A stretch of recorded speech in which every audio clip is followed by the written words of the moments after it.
आंखों में आंसू आ रहे हैं ये देश की स्थिति जो इस वक्त है इसको देखकर। जो घमंडी सरकार बनी हुई है, दिखा रही है कि मोदी है तो मुमकिन है। मैं कहूंगी कि मोदी है तो देश का नुकसान है। जब तक ये कुर्सी में बैठा रहेगा देश में शांति नहीं हो सकती। और मुस्लिम्स के लिए उल्टा सीधा कह रहे, कौन कहाँ तक बर्दाश्त करेगा। उनको उकसा रहे हो बार बार। क्या कहा था आपको याद है? वो यही कह रहे हैं बार बार कि मुस्लिम्स को काटेंगे, मुसलमान को काटेंगे, उनको रहने नहीं देंगे यहाँ पर। क्यों कहा जा रहा है इन पे दबाव किस चीज का? क्यों? ये लोग तो आराम से रहने देते, कोई किसी को कुछ नहीं कहता। मंदिर पे जो है भंडारा करवाना बंद करो। कौन सा ऐसा ग्रंथ पढ़ लियो बे जिसमें लिखा गया भगवान लोग बॉलीवुड वाले को फैन होते हैं? इतने आरामी राक्षस नहीं थे जितने आरामी तुम लोग हो गए हो। बेटा नवरात्रि में किसी दिन दुर्गा माई तुम लोगों से बैठा गई ना, तो अगले साल महिषासुर की जगह तुम्हारी फोटो होगी। डीजे राहुल, डीजे अभिषेक। हेलो दोस्तों, अस्सलाम वालेकुम। दोस्तों, आज हमारे देश में हर जगह सिर्फ और सिर्फ न्यूज के नाम पर आपको नफरत मिलती है। जी हाँ, एक चीज की गारंटी मैं आपको दे सकता हूँ कि अगर आप चाहते हैं सच्ची खबर तो आप जरूर से हमारे चैनल से बने रहें, क्योंकि आपके लिए हम निकाल के लाते हैं दुनिया भर से सबसे ज्यादा सच्ची और असल खबर। जी हाँ, तो आज बात करेंगे एक ऐसी खबर की जिसने सोशल मीडिया पर अचानक से धूम मचा दिया। अब इस खबर ने आखिर धूम क्यों मचाया इसके बारे में बता दूं। इस वीडियो में आप देखोगे एक इंटरव्यू जिसमें कि एक इंटरव्यूअर कुछ हमारी हिंदू बहनों का इंटरव्यू ले रही है। इस इंटरव्यू के दौरान इन हिंदू बहनों ने जो बड़ी बात कह दी हमारे देश को लेकर, हमारे समाज को लेकर, और सबसे ज्यादा बड़ी बात मुसलमानों को लेकर, वो इतनी ज्यादा खास बात है और काफी अहम बात है कि हर एक मुसलमान को तो देखना जरूरी है ही, साथ ही साथ जितने भी हमारे देश में लोग रहते हैं, चाहे वो हिंदू हो, मुस्लिम हो, सिख हो, ईसाई हो या फिर किसी भी मजहब के हो, उन सबको हमारे देश में अमन शांति के लिए इस वीडियो को देखना बहुत जरूरी है। बता दें, ये जो इंटरव्यू लिया गया है ये लिया गया है बहुजन टीवी यूट्यूब चैनल की तरफ से। आप इस वीडियो को जरूर से देखें और वीडियो पसंद आने पर हमारे वीडियो को शेयर करें और चैनल को सब्सक्राइब करना बिल्कुल भी ना भूलें। यहाँ पर मैं हूँ आपके साथ पूजा, मेरे साथ इस वक्त सुदेश गोयत जी हैं। कि आंखों में आंसू आ रहे हैं ये देश की स्थिति जो इस वक्त है इसको देखकर। जो घमंडी सरकार बनी हुई है, दिखा रही है कि मोदी है तो मुमकिन है। मैं कहूंगी कि मोदी है तो देश का नुकसान है। जब तक ये कुर्सी में बैठा रहेगा देश में शांति नहीं हो सकती, क्योंकि ये गरीब बच्चों का इस्तेमाल करते हैं। गरीब लोग जो सारा दिन 300 रुपए नहीं कमा पाते, उनके हाथों में 500 रुपए देके उनको एक भगवा झंडा देके कहते कि जाके मस्जिद में टांग दो। उन्हीं बच्चों को, जो गरीब बच्चे हैं, उन्हीं को बोलते कि जाओ तुम मस्जिद के आगे नारे लगाओ, जय श्री राम बोलो। मैं पूछना चाहती हूँ, जो पत्थर उठा के या झंडा उठा के मस्जिद में लगाने गए हैं, अरे तुम्हें जिसने भेजा था ना उनसे पूछो उनके बच्चे हैं क्या यहाँ पे? वो अपने बच्चों को दूसरे देशों में भेजते हैं पढ़ने के लिए और तुम लोगों का इस्तेमाल करते हैं। तुम 300 रुपए में, 500 रुपए में बच्चों ना, इसने बिको इस सरकार के हाथों। नुकसान तुम्हारा हो रहा है, मरोगे तो तुम मरोगे, लाठियां बरसेंगी तो तुम्हारे ऊपर बरसेंगी। नेता घरों में बैठे हैं, एसी में बैठे हैं, उनके बच्चे विदेश में पढ़ रहे हैं, बड़े बड़े बिजनेस कर रहे हैं। त्योहारी पे तुम लोग पंडाल लगाओ, कीर्तन करवाओ, भजन बजाओ, हम फुल सपोर्ट करते हैं। हम हनुमान जी के भक्त हैं, मंगलवारी के व्रत रहते हैं, लेकिन लौंडिया लंदन से लाएंगे, रात भर डीजे बजाएंगे, मुन्नी बदनाम हुई सब बजा के मंदिर पे जो है भंडारा करवाना बंद करो। कौन सा ऐसा ग्रंथ पढ़ लियो बे जिसमें लिखा गया भगवान लोग बॉलीवुड वाले को फैन होते हैं? इतने आरामी राक्षस नहीं थे जितने आरामी तुम लोग हो गए हो। बेटा नवरात्रि में किसी दिन दुर्गा माई तुम लोगों से बैठा गई ना, तो अगले साल महिषासुर की जगह तुम्हारी फोटो होगी। डीजे राहुल, डीजे अभिषेक। वो यही कह रहे हैं बार बार कि मुस्लिम्स को काटेंगे, मुसलमान को काटेंगे, उनको रहने नहीं देंगे यहाँ पर। पहले मस्जिद पे मतलब जैसे पथराव किया, झंडा लगाने की कोशिश करी, फिर यहाँ से मुस्लिम दल के लोगों ने भी मतलब उसका विरोध किया। आप लोग चाकू तलवारें लेके रैली निकाल रहे हो, जो अच्छी बात है। मैं भी हनुमान जी का भक्त हूँ, मैं भी उनकी पूजा करता हूँ, लेकिन दिल से अपने घर में करता हूँ ना, लोगों को सताता नहीं हूँ। बजरंग दल वाले थे जो अपना कह रहे हैं ना बार बार की शोभा यात्रा पे पथराव हुआ, तो कोई इंसान क्या करेगा? तुम लोग वहाँ पर मस्जिद के आगे अजान होती है ना, और आप लोग वहीं पर ही होकर डीजे बजा रहे हो, उल्टा सीधा कमेंट्स पास कर रहे हो कि और मुस्लिम्स के लिए उल्टा सीधा कह रहे हो। कौन कहाँ तक बर्दाश्त करेगा? उनको उकसा रहे हो बार बार। क्या कहा था आपको याद है? वो यही कह रहे हैं बार बार कि मुस्लिम्स को काटेंगे, मुसलमान को काटेंगे, उनको रहने नहीं देंगे यहाँ पर। क्यों कहा जा रहा है इन पे दबाव किस चीज का? क्यों? ये लोग तो आराम से रहने देते, कोई किसी को कुछ नहीं कहता।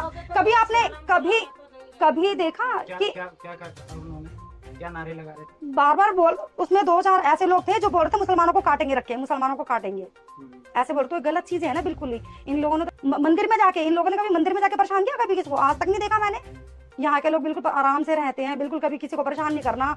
इतने टाइम से मैं यहाँ पर रह रही हूँ, कभी मैंने किसी चीज में नहीं देखा। अकेली हिंदू मैं यहाँ पर हूँ, फिर कभी लगा यहाँ पर? कभी मेरे को नहीं लगा ऐसा। लेकिन इन लोगों को बहुत परेशान किया जा रहा है। और दंगे जो हुए हैं वहां से हुए हैं। बजरंग दल वालों के हाथ में सारे के सारे चक्कू, छुरे, गन वगैरह जो भी थी, तलवारें थी, उनके हाथ में थी। ये लोग नहीं हत्या थे। लेकिन जब इन पे वार हो रहा है तो अपना बचाव तो करेंगे ये। जब वहां के लोग इन पे बचाव उल्टा सीधा बोल रहे हैं, कमेंट्स पास कर रहे हैं, तो ये कहीं ना कहीं तो बचाव करेंगे। लेकिन वो और यहाँ के लोग उठा के ले जा रहे हैं, तो मतलब क्या है ये गंदी राजनीति जो भी है। अपना भाईचारा, कुछ लोग हैं इसमें जो भाईचारा आपस में खराब करने की कोशिश कर रहे हैं। ना मैं तो कहूँगी प्लीज उन पे सख्त कार्रवाई हो, पकड़ा जाए उन लोगों को। कार भोजन टीवी देख रहे हैं आप और मैं हूं आपके साथ पूजा। मेरे साथ इस वक्त सुदेश गोयत जी हैं। दिल्ली में इस वक्त हम खड़े हैं और दिल्ली में एक बार पहले भी दंगे देख चुकी है, दिल्ली दहल चुकी है। इसे कैसे देख रही हैं आप? देखिए, नेताओं के उसमें मैं देश की जनता से अपील करती हूँ, आप किसी भी धर्म से हो, किसी भी जाति से हो, आप इन नेताओं के चक्करों में ना पड़े। ये गरीब बच्चों का इस्तेमाल करते हैं। गरीब लोग जो सारा दिन 300 रुपए नहीं कमा पाते, उनके हाथों में 500 रुपए देके उनको एक भगवा झंडा देके कहते कि जाके मस्जिद में टांग दो। उन्हीं बच्चों को जो गरीब बच्चे हैं उन्हीं को बोलते कि जाओ तुम मस्जिद के आगे नारे लगाओ, जय श्री राम बोलो। ये मतलब देश को किस तरफ ले जा रहा है? देश का बहुत बड़ा नुकसान होने वाला है अगर अभी भी जो बुद्धिजीव है सब साथ मिलके आवाज नहीं उठाई, इन तानाशाही सरकार को नहीं रोका गया, वो दिन दूर नहीं जब सरेआम ऐसे लाशें पड़ी होंगी और हम कुछ नहीं कर पाएंगे। आवाजें तो उठा रहे हैं ना, देश में हिंदू राष्ट्र बनाने के लिए, हिंदुओं को बचाने के लिए आवाजें तो उठा ही रहे हैं। जब देश का संविधान बना था तब उसमें लिखा गया था कि हिंदू, मुस्लिम, सिख, ईसाई सभी का बराबर का अधिकार है। जो भारत में रहता है उसका बराबर का अधिकार है। जरूरी नहीं कि सिर्फ हिंदू रहेगा देश में। इस देश में अगर मुस्लिम है तो मुस्लिम का भी बराबर का अधिकार है। क्या मुस्लिमों ने इस देश के लिए खून नहीं बहाया? जब ये देश आजाद हुआ तो क्या उन्होंने कुर्बानियां नहीं दी? हमारी भारत की सेना में देखिए, क्या हमारे मुस्लिम भाई नहीं है? ये जानबूझ के लोगों को बांटने के लिए सरकार गंदी राजनीति कर रही है। क्यों? मुझे लगता है कि जो सरकारें हैं ना, एक दूसरे की कमजोरियां जानते हैं, ब्लैकमेल करते हैं, इसलिए विपक्ष शायद खुल के आवाज नहीं उठा रहा। लेकिन लोग तो इनके बहकावे में आ रहे हैं ना, लोगों से कह रहे हैं कि हथियार उठा लो, समय आ गया है, जाग जाओ। पढ़े लिखे लोग नहीं हथियार उठा रहे। आप देखिए, जिस भीड़ में देखिए, अगर एक भी पढ़ा लिखा बच्चा दिखा दीजिए, एक भी कोई यूनिवर्सिटी का बच्चा दिखा दीजिए, उनमें ये अनपढ़ बच्चों को, बेरोजगार बच्चों का इस्तेमाल कर रहे हैं। और इसी वजह से ये स्कूलों को बंद करके रखा हुआ है। कोरोना के नाम से 3 साल हो गए, बच्चों को एग्जाम नहीं देने दे रहे नहीं है। कि आंखों में आंसू आ रहे हैं ये देश की स्थिति जो इस वक्त है इसको देखकर। बहुत दुख हो रहा है, क्योंकि इस देश को आजाद कराने के लिए लाखों भाइयों ने कुर्बानियां दी।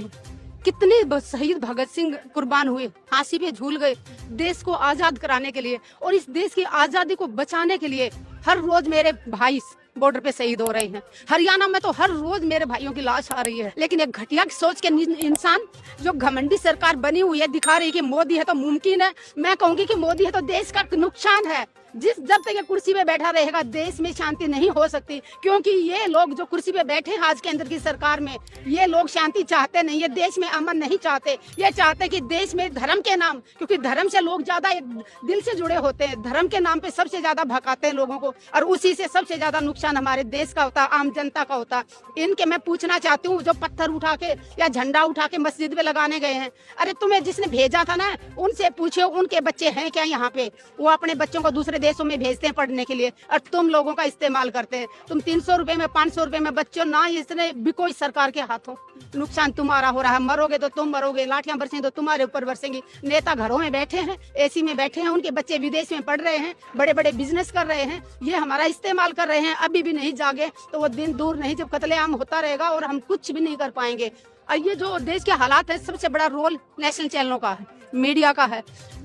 भारत देश के नेता तो भ्रष्टाचार में नंबर 1 थे ही थे, लेकिन अभी ये कुछ सालों में देश की जो मीडिया है, नेशनल चैनल है, मैं कहूँगी संसार में सबसे नंबर 1 भ्रष्टाचार, सबसे नंबर गिरे हुए मीडिया हमारे भारत के हैं। सारे के सारे नेशनल चैनल की क्या, मेरे को इतना दुख हो रहा कि खाली हाथ जाओगे, जब दुनिया से जाओगे ना, कुछ नहीं लेके जाना।